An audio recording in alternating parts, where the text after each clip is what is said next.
우리가 먹고 사는 음식들 중에서 생각보다 여러 음식에 독이 들어있다는 사실 혹시 알고 있니? 독도 내성이 있으면 모르고 지나간다고는 하지만 섣불리 먹으면 위험하고 심지어는 죽을 수도 있는 음식들이 많은데 오늘은 먹으면 죽을 수도 있는 음식 베스트 3를 알아볼게. 잘 먹으면 약이 되지만 잘못 먹으면 웬만한 독약보다 더 무섭다고 하는 은행에는 시안배당체와 메칠피리독신이라는 독성 물질이 함유되어 있는데 특히 메칠피리독신의 경우 한꺼번에 많은 양을 섭취할 경우 두통, 발열, 알레르기 등과 같은 이상 증상이 나타나고 급기야 의식불명을 유발하거나 발작을 일으킬 위험이 있어 심하면 사망으로 이어지는 심각한 건강상의 위험을 초래한다고 해. 더욱이 아무리 뜨거운 열을 가해도 은행 안에 들어있는 이 독성 물질들이 완전히 사라지지 않기 때문에 맛있다고 마음껏 먹었다가는 다량 섭취로 인한 문제가 유발될 수 있어. 성인 10알, 어린이 2~3알이라고 알려진 하루 적정 섭취량을 꼭 지켜서 섭취하는 것이 좋겠어. 두 번째는 호박이야.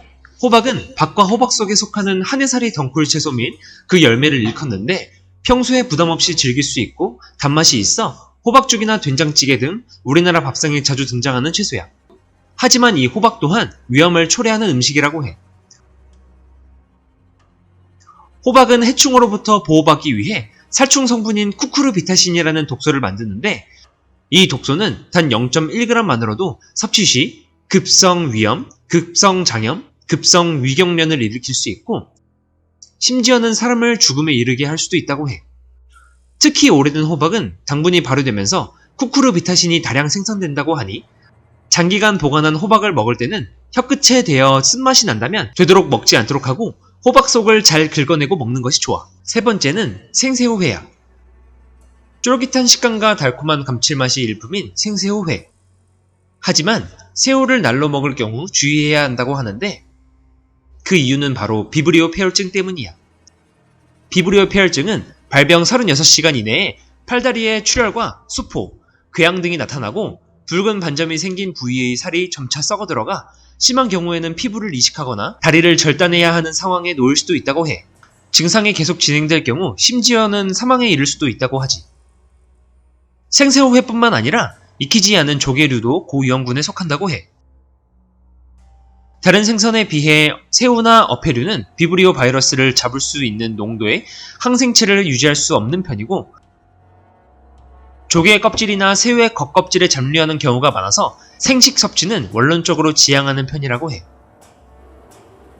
건강한 일반인이라고 해서 비브리오균을 피해갈 수 있는 건 아니니 계절에 상관없이 새우나 어패류는 가급적 85도 이상의 고온에 익혀 먹는 것이 좋겠어. 오늘은 잘못 먹으면 죽을 수도 있는 음식 베스트 3를 알아봤어. 어때? 놀랍지? 우리가 알지 못했던 의외의 음식에서도 건강 위험을 초래할 수 있다는 사실 주의하는 것이 좋겠어. 과유불급이라는 말이 있듯이 뭐든지 적정량과 올바른 섭취 방법으로 섭취해야 한다는 것을 우리 또는 내 주변 사람들에게 알려주면 좋지 않을까? 내 영상이 조금이라도 도움이 됐니? 그렇다면 구독과 좋아요, 알림 설정까지 부탁할게. 안녕!